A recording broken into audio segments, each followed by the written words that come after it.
Des frontières du Congo, surtout de la frontière orientale de la RDC qui nous crée beaucoup de problèmes aujourd'hui, pour dire un mot sur la fabrication de cette frontière au 19e et au 20e siècle et arriver dans l'actualité d'aujourd'hui pour dire est-ce qu'il y a des conflits territoriaux ou frontaliers. Maintenant, il y a la guerre depuis plusieurs années et comment mettre fin à cette crise de manière définitive, une solution durable. Vous avez devant vous la première carte de la RDC, dessinée par Sa Majesté Roi Léopold II et l'explorateur Henry Morton Stanley. Et donc, c'est cette carte que vous voyez là, que le roi Léopold II annexe au dossier qu'il envoie au chancelier Bismarck. Et le 8 novembre 1884, eh bien, l'Allemagne reconnaît l'Association internationale du Congo comme un État. Et cette carte que vous voyez était annexée au traité que Sa Majesté Léopold II venait de signer avec l'Allemagne. Voilà la première carte de la RDC. J'ai eu beaucoup de difficultés à retrouver cette carte, mais je tenais coûte à la voir. J'ai pu finalement la voir dans les archives de la conférence de Berlin. Après cette carte, vous avez la deuxième carte, l'évolution, pour les frontières. Et là, nous sommes à la conférence de Berlin. 15 novembre 1884, 26 février 1885. Quand les grandes puissances, les 14 pays se réunissent à la conférence de Berlin, se disent, bon, ok, bon, maintenant, ce bassin du Congo, il faut qu'on ait une idée sur ses limites, parce que c'est un bassin commercial. C'est là où nous allons faire les affaires, c'est là où nous allons faire, parce que le Congo est né, comme le disait mon collègue professeur Séguiobé qui est dans la salle, bon, le Congo est né sur le marché, et moi j'ajoute que le Congo c'était un marché. Donc il fallait qu'il y ait des limites pour savoir où est-ce que nous allons. Mais c'était le bassin conventionnel, ce n'était pas un pays. Après ce rappel historique, vous allez voir la RDC d'aujourd'hui. Les frontières ont beaucoup évolué. Plus ou moins 11 000 km de frontières. La frontière la plus longue, c'est la frontière avec l'Angola. Maintenant, je veux revenir sur la frontière orientale de la RDC. Cette frontière, comme je vous ai dit, ne pose pas beaucoup de problèmes. Les traités ont été conclus. Je prends la frontière avec le Rwanda, où il y a beaucoup de problèmes aujourd'hui. Cette frontière a été délimitée d'abord par le roi Léopold II seul, le 1er août 1885. Parce qu'à la conférence de Berlin, les grandes puissances lui ont dit, mais écoutez, bon, nous vous reconnaissons la souveraineté sur un vaste territoire, mais il faut que vous puissiez donner une structure étatique à cet État. Un gouvernement, une administration, une police, une armée. Nous avons reconnu l'AIC comme un État, mais c'est une association, c'est une ONG. Bon, par hypocrisie, on a voulu régler le problème, mais il faut créer un État. Et c'est ainsi qu'après le mois de février 1885, au mois de mai, le roi Léopold a pris un décret pour créer l'État indépendant du Congo. Et le 1er août 1885, eh bien, le roi fait une déclaration de délimitation des frontières de l'État indépendant du Congo. Il communique cette déclaration à tous les autres États qui étaient à Berlin. Tous acceptent. Aucun État ne proteste. Mais après, Léopold II signe quelques traités avec le Portugal, avec la France et avec l'Angleterre pour réaménager ses frontières. Et il fait une deuxième mise à jour le 28 décembre 1894, pratiquement 10 ans après la conférence de Berlin, et communique également cette mise à jour de frontières aux puissances de Berlin. Tous les États acceptent, aucun ne proteste. Vous voyez la ligne rouge oblique, c'était ça, la frontière qui était tracée par Léopold II, qui était acceptée par tous les autres États. Mais il se fait que, après avoir communiqué cette frontière aux autres États, l'Allemagne proteste. L'Allemagne considère que cette frontière en ligne rouge oblique que vous voyez là coupe le royaume du Rwanda en deux parties. Il passe même par la capitale Nyanza du royaume du Rwanda, qui est un tout petit royaume. Les Allemands disent qu'ils ne peuvent pas accepter cette frontière parce que c'est une frontière, voyez-vous, géométrique, mathématique, fondée sur les altitudes, les longitudes, les latitudes, avec des degrés, des minutes, des secondes, qu'on a tracés sur des cartes, mais sans avoir été sur le terrain, sans connaître les réalités sur le terrain. Les Allemands disent qu'on ne peut pas accepter cette frontière-là, il faut la déplacer. Ils proposent que la frontière soit placée au milieu du lac Kivu et que la frontière suive la rivière Ruzizi. Léopold II refuse. Et on est resté dans cette situation-là jusqu'au moment où Léopold II cède le Congo à la Belgique et la Belgique reprend les discussions avec l'Allemagne en 1910. Les réunions se sont tenues ici à Bruxelles pendant 3 mois, la même durée que la conférence de Berlin. Il y avait l'Allemagne, l'Angleterre et la Belgique ici à Bruxelles pendant 3 mois pour essayer de régler la question de la frontière, notamment avec l'Allemagne, mais aussi avec l'Angleterre. Après discussion, pendant 3 mois, on a finalement décidé, on s'est mis d'accord, il y a eu des batailles géopolitiques, géoéconomiques, géostratégiques, c'est important, je vous passe tous les détails. On a décidé finalement de déplacer la frontière rouge que vous voyez de l'est vers l'ouest, en disant, bon, désormais, à partir du nord du lac Tanganyika, la frontière sera naturelle, elle va suivre la rivière Ruzizi, qui relie le lac Kivu, vous voyez là, et le nord du lac Tanganyika. Et après, la frontière va prendre le milieu du lac Kivu jusqu'à arriver au niveau de Goma, de la ville de Goma.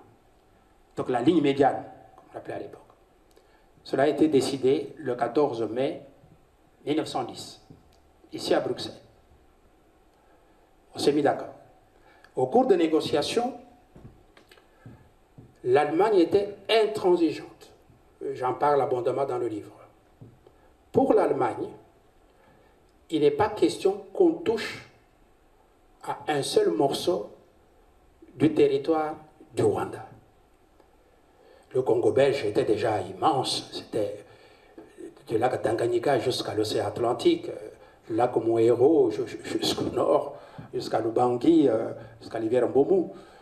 Et donc pour les Allemands, on ne peut pas comprendre que la Belgique puisse se battre pour avoir un petit morceau de quelques kilomètres carrés dans les montagnes.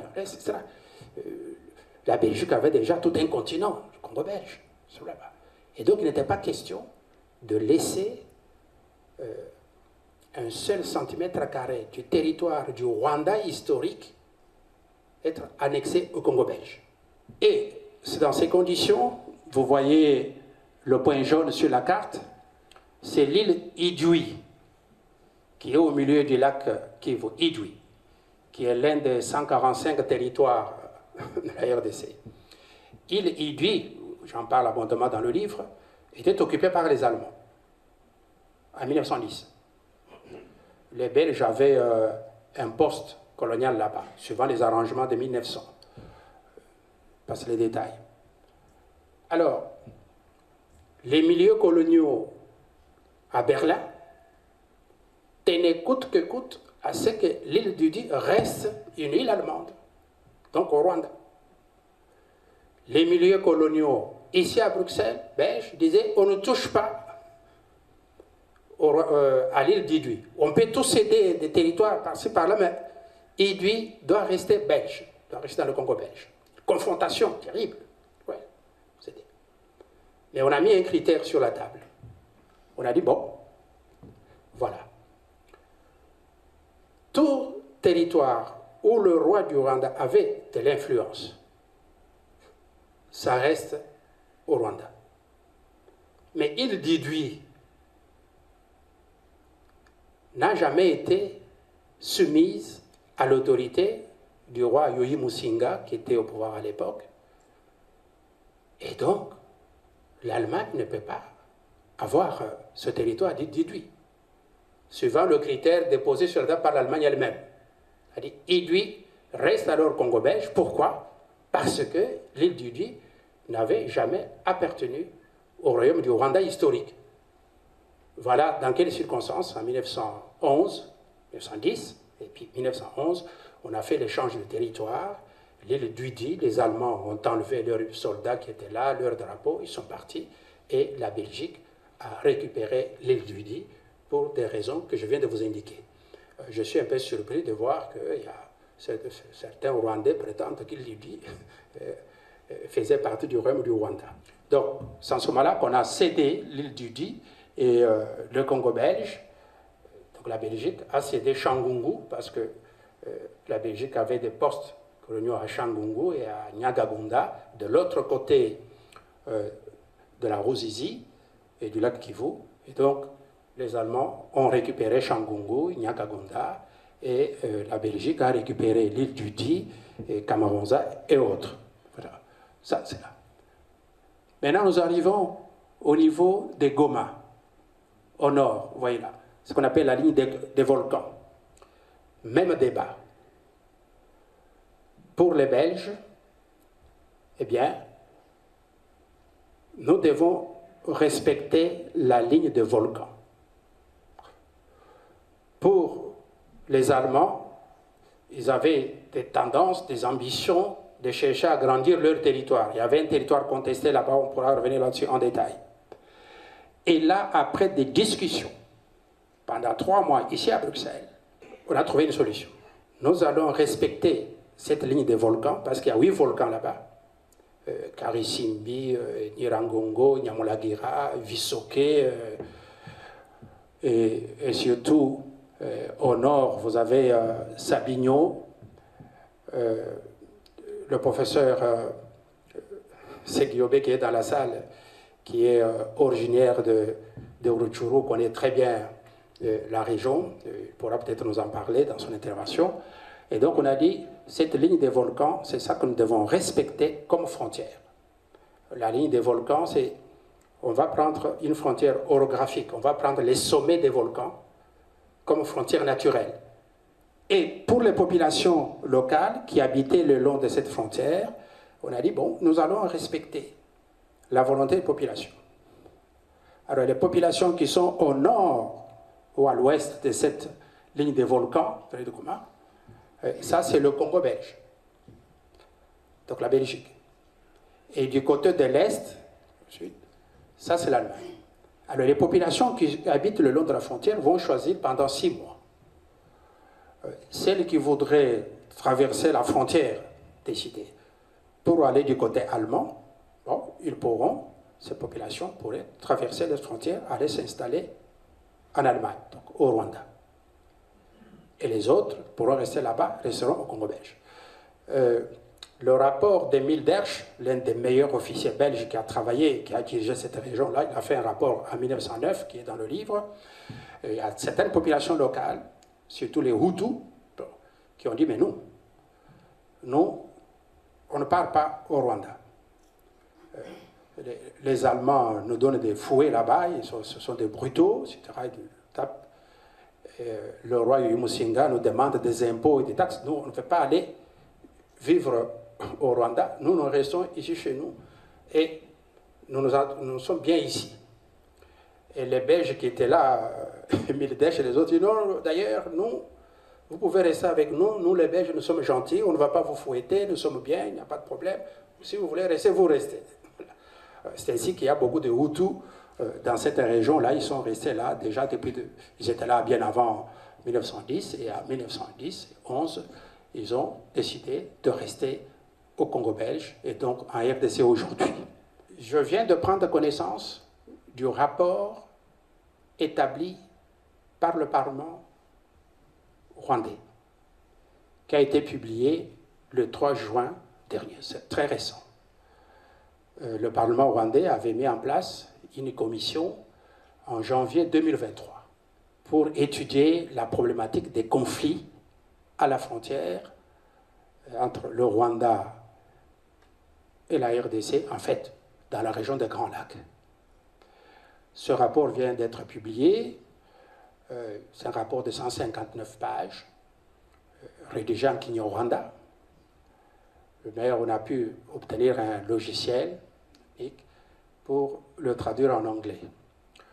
La version anglaise que j'ai lue, en résumé, ça pourrait faire même l'objet d'une autre conférence, le Parlement rwandais falsifie un peu l'histoire et rédige l'histoire à sa manière. Dans les pages 33, 34, etc., que j'ai pu lire, pour le Parlement rwandais, le territoire de Massissi, là où il y a les combats, avec le M23, qui est occupé aujourd'hui par les troupes rwandaises, le territoire de Rutshuru, etc., au nord Kivu, au sud Kivu, le territoire de Uvira et de Fizi, y compris le plateau de Itombwe. Ce territoire faisait partie, ou font partie, du royaume du Rwanda. C'est la colonisation qui est responsable de toute la misère, de tous les problèmes à l'est de la RDC aujourd'hui. Et des députés rwandais ont pris la parole, sont déclaré au moment du débat de ce rapport au Parlement pour dire oui, nous devons demander au gouvernement rwandais de tout faire pour récupérer le territoire de Rutshuru, de Massissi, Uvira, Fizi, et pour les annexer au Rwanda. Les déclarations sont là. Le rapport qui est rédigé fait allusion à cela, en disant que le roi Rwabugiri avait conquis le Massissi, avait battu les Baoundés, etc., etc. Bon, ça, c'est l'histoire officielle rédigée par des politiciens rwandais. Et ceci semble coïncider avec les déclarations des dirigeants politiques rwandais, du président rwandais ou de l'officier supérieur Kabarebe à l'époque, qui disait bon, le problème au Congo, c'est parce que tu n'as pas de terre. Donc, suggérant par là qu'il y a des problèmes de terre et que la Belgique avait récupéré du Rwanda pour donner au Congo belge. Mais tant que ça reste au niveau du Parlement rwandais, bon, ça devient un problème interne, parce qu'il y a des diplomates, des anciens diplomates ou diplomates en fonction de beaucoup de gens qui ont une expérience ici, qui savent que dans l'ordre juridique international, les déclarations d'un Parlement n'engagent pas l'État dans l'ordre international. C'est le président de la République, le Premier ministre ou le ministre des Affaires étrangères, ça c'est bien écrit dans la Convention de Vienne sur les relations diplomatiques, ce sont ces autorités qui engagent l'État dans les relations internationales. Et donc, tant que le Rwanda, par son gouvernement, n'a pas pris fait et cause, n'a pas endossé ce gouvernement et fait des revendications, cela, pour nous, c'est un problème interne. Mais il faut anticiper. On va voir ce qui peut arriver. Parce que les conflits à l'Est semblent, selon le Rwanda, reposer sur le fait la Belgique aurait arraché des territoires du royaume du Rwanda pour les donner au Congo belge, donc à la RDC aujourd'hui. Mais on pourra peut-être en parler dans les débats. Mais sur le plan technique, pour anticiper sur la réponse à ceci, l'Afrique, en cette matière de frontières, est dominée par le principe de l'intangibilité des frontières héritées de la colonisation. On a créé l'Organisation de l'Unité africaine le 23 mai 1963 à Addis Abeba. L'année suivante, tous les États indépendants, y compris le Rwanda, parce que le Rwanda était déjà indépendant en 1962, étaient au Caire au mois de juillet 1964. Et le 21 juillet 1964, on a pris la décision, tous les États africains, pour dire que s'il nous faut la paix en Afrique, la stabilité et le développement, on ne touche pas aux frontières héritées de la colonisation. Parce que le Maroc contestait déjà la Mauritanie, voulait récupérer la Mauritanie, le Ghana et le Togo, c'était encore des bagarres là-bas, ils ont dit on ne touche pas aux frontières. Et le Rwanda l'avait accepté, en 1964. En 2000, le 11 juillet 2000, on crée l'Union africaine. Aujourd'hui. Le Rwanda était à Lomé quand on a créé l'Union africaine, et dans le traité créant l'Union africaine, on a mis un principe fondamental, cette fois-ci c'est dans un traité international ratifié par le Rwanda pour dire que l'un des principes fondamentaux de l'Union africaine, c'est l'intangibilité des frontières héritées de la colonisation. On ne touche pas. Et le Rwanda a signé pour la deuxième fois. Le 7 juin 2018, il s'est passé un événement à la frontière entre la RDC et le Rwanda, c'était la pose des bornes. On a posé des bornes en 2018 par une commission technique mixte Rwanda-RDC sur 22 km frontière à peu près. Il y a eu 28 km. On a signé des procès-verbaux sur la frontière terrestre. Cette frontière terrestre, c'est à peu près 60 km, c'est pas beaucoup. Hein. Là où il y a les combats M23, etc., troupes rwandaises. Les deux gouvernements ont réceptionné ces bornes qui indiquent qu'à l'ouest, c'est le territoire congolais et à l'est de cette ligne de bornes, c'est le Rwanda. Le gouvernement congolais représenté par le ministre de l'Intérieur, Mova Sakani, et le gouvernement rwandais représenté par le ministre de la Défense, James Kabarebe, ont signé ce procès-verbal reconnaissant que les bornes qui étaient posées déjà en 1911 par les Belges et les Allemands, cette ligne de bornes marque bel et bien la frontière entre les deux pays sur le terrain. Et donc, cette frontière est démarquée, acceptée. Donc, on ne peut pas, depuis 1962 jusqu'à aujourd'hui, le Rwanda ne peut pas se réveiller aujourd'hui pour prétendre que j'ai des territoires en RDC, avec tout ce que je viens de vous indiquer. Et donc, sur le plan juridique, pour moi, la question, on ne peut même pas discuter. Le droit international est fermement établi. Je suis très satisfait de voir la position du gouvernement belge sur le sujet. J'ai suivi il y a quelques mois la déclaration du ministre des Affaires étrangères, la dame Sophie Wilmès, parce qu'elle est toujours au gouvernement, qui disait « on ne touche pas à la frontière ou aux frontières de la RDC, la frontière orientale ». Elle a même dit qu'on ne peut pas, sous prétexte de facilitation ou de médiation, de dialogue, chercher à remettre la frontière de la RDC avec les États voisins. J'ai reconnu en elle Sa Majesté Léopold II, parce que c'était ça la position de Léopold II. Vraiment, nous avons un partenaire et un allié sur cette question, la Belgique. Et nous sommes fiers de cette position du gouvernement belge en ce qui concerne les frontières de la RDC. Donc, sur le plan juridique, politique, il n'y a pas de conflit qui serait à la base de la crise à l'Est, de la guerre à l'Est. Bon. Si quelqu'un a un problème, le Rwanda ou l'Ouganda, ou c'est pas le Burundi, qu'ils le mettent sur la table, nous allons lui répondre. Le droit international est avec la RDC.